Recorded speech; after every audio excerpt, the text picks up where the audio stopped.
Babli school से वापस आई। तभी उसकी मम्मी कंचन ने कहा, बबली सीधे ऊपर आ। बबली ने जिद करते हुए कहा, मम्मी अभी ताई जी से कुछ चीज़ें लेकर आती हूँ। लेकिन कंचन ने डांटते हुए कहा, सीधी ऊपर आती है या वहीं आकर तेरी पिटाई करूँ। खबरदार जो ताई जी के कमरे में गई।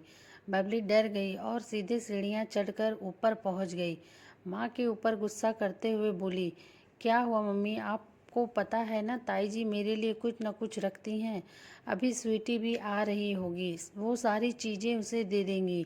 मैं ऐसे ही रह जाऊंगी, वो मुझे देंगी भी नहीं।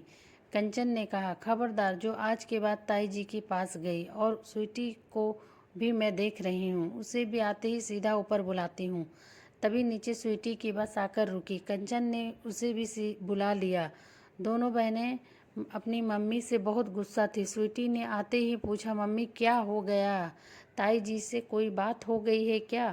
कंचन ने कहा, तुम बच्चे हो, इन सब में मत पड़ो, अब यहाँ नहीं रहेंगे। तुम्हारे पापा गए हैं कहीं किराए पर मकान ढूंढने, मिलते ही चले जाएंगे।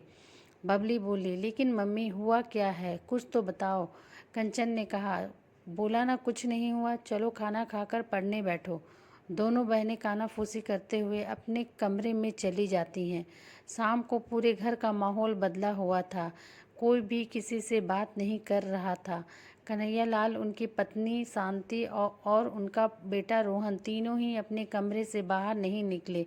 इधर कंचन और उनके पति रमेश भी बहुत कम बात कर रहे थे। दोनों परिवार एक ही घर में ऊपर नीचे रहते थे और शाम को आंगन में बैठकर बातें करते थे। लेकिन आज दोनों परिवार अपने अपने कमरों में कैद थे।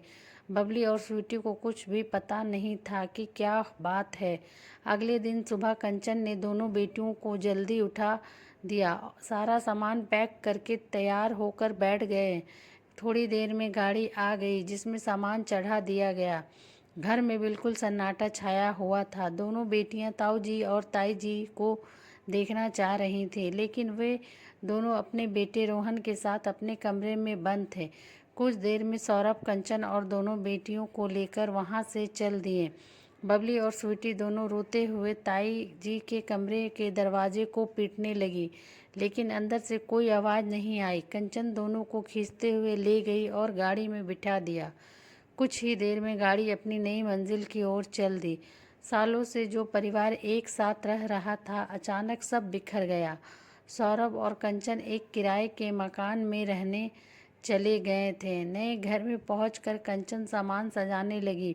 बबली और स्वीटी दोनों एक जगह बैठकर खामोशी से सब देख रही थी। सौरभ जी ने दोनों बेटियों को समझाते हुए कहा, बेटा हमें भी कोई खुशी नहीं हो रही है वहाँ से आते हुए, लेकिन तुम नहीं जानती उन्होंने हमारे साथ क्या किया। हमारी पुश्तैनी साड़ी की दुकान बेच बाजार में है। पिताजी के जाने के बाद से हम दोनों भाई वो दुकान चला रहे थे। सारा हिसाब भाई साहब देखते थे, लेकिन अभी 10 दिनों पहले उन्होंने मुझे बताया बगैर रोहन को नई दुकान खुलवा दी। उस दुकान में पैसा लगा वो हमारी दुकान से ही आया था। जब मैंने पूछा तो कहा उस नई दुकान पर केवल उनके बेटे का हक है। मेरे विरोध करने पर उन्होंने कहा, तेरी तो लड़कियां हैं, तुझे क्या करना है, उनकी शादी का खर्च भी तो इसी दुकान से निकलेगा। इतनी बेईमानी सहकर मैंने मकान और दुकान में से अपना हिस्सा मांगा तो भाई साहब ने कहा, जैसे रह रहे हो रहते रहो, मैं कुछ नहीं दूंगा, इसलिए हम अलग होकर आ गए। मैं अब कपड़े की सप्लाई का काम करूंगा। यकीन नहीं होता कि बड़े भाई होकर सारे बिजनेस और मकान पर कब्जा करके बैठ गए। बबली और स्वीटी को ये बातें समझ नहीं आ रही थी, लेकिन धीरे धीरे कंचन और सौरभ ने उनके मन में ताऊ जी और ताई जी के लिए नफरत भर दी थी। धीरे धीरे समय बीत रहा था। अब कभी बाजार, कभी में या स्कूल से आते जाते रोहन या ताई जी दिख जाती थी तो दोनों बेटियां उनकी तरफ देखती भी नहीं थी। इसी तरह 4 साल बीत गए। इस बीच दोनों परिवारों में कोई बात नहीं हुई। सौरभ जी ने कपड़ों की सप्लाई का काम अच्छे से जमा लिया था। दोनों बेटियां भी अब बड़ी हो रही थी। अपने कमाई से उन्होंने एक छोटा सा मकान भी खरीद लिया था। एक दिन रात के 2 बजे कन्हैया लाल के मोबाइल की घंटी बजी। सभी गहरी नींद से सो रहे थे। लंबी घंटी बजने के बाद हो गई। कन्हैया लाल ने उठकर देखा तो यह सौरभ का फ़ोन था। उन्होंने शांति को जगाया। कुछ समझ पाते इससे पहले ही दोबारा घंटी बजने लगी। कन्हैया लाल ने फ़ोन उठाया। दूसरी तरफ से स्वीटी की रोने की आवाज़ आ रही थी। ताऊ जी, पता नहीं पापा को क्या हो गया, अचानक बेहोश हो गए हैं, बहुत डर लग रहा है, आप जल्दी से आ जाइए। कन्हैया लाल ने कहा, बेटी तू चिंता मत कर, मैं अभी आ रहा हूँ। कन्हैया लाल शांति और रोहन को लेकर तुरंत सौरभ के घर पहुँचे। रास्ते में उन्होंने डॉक्टर को फ़ोन कर दिया था। डॉक्टर ने पहुंचकर इंजेक्शन दिया, फिर बताया कि माइनर हार्ट अटैक है, हॉस्पिटल ले जाना होगा। कन्हैयालाल अपनी गाड़ी से सौरभ और कंचन को लेकर हॉस्पिटल पहुंच गए। इधर शांति दोनों बेटियों को संभालने लगी। सही समय पर इलाज मिल जाने से खतरा टल गया। 2 दिन में सौरभ ठीक हो गया। दोपहर के समय शांति दोनों बेटियों को लेकर हॉस्पिटल पहुंच गई। स्वीटी पापा को देखकर रोने लगी। ताऊ जी, मुझे कुछ समझ नहीं आया, मैंने बस आपको फ़ोन कर दिया। एक बार लगा आप बात नहीं करोगे, लेकिन अपने मेरे पापा को बचा लिया। कन्हैया लाल बोले, तेरा बाप बाद में है, पहले मेरा छोटा भाई है। कंचन ने कहा, दीदी आज आप लोग ना होते तो ना जाने क्या हो जाता, हमें माफ़ कर दीजिए।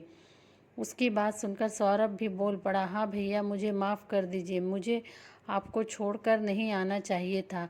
कन्हैया लाल बोले, तू बस आराम कर, बाकी सब भूल जा। जो कुछ नहीं हुआ हमारे बीच जा कुछ नहीं हुआ हमारे बीच। तेरे जाने के बाद हमें बहुत पछतावा हुआ। गलती तो इंसान से ही होती है, इसलिए मैंने अपनी पुरानी दुकान तेरे दोनों बेटियों के नाम कर दी है। कागज़ घर पर रखे हैं, भिजवा दूंगा। सौरभ बोला, नहीं भैया, मुझे कुछ नहीं चाहिए, बस वादा कीजिए अगर मुझे कुछ हो जाए तो मेरे परिवार का ध्यान रखना।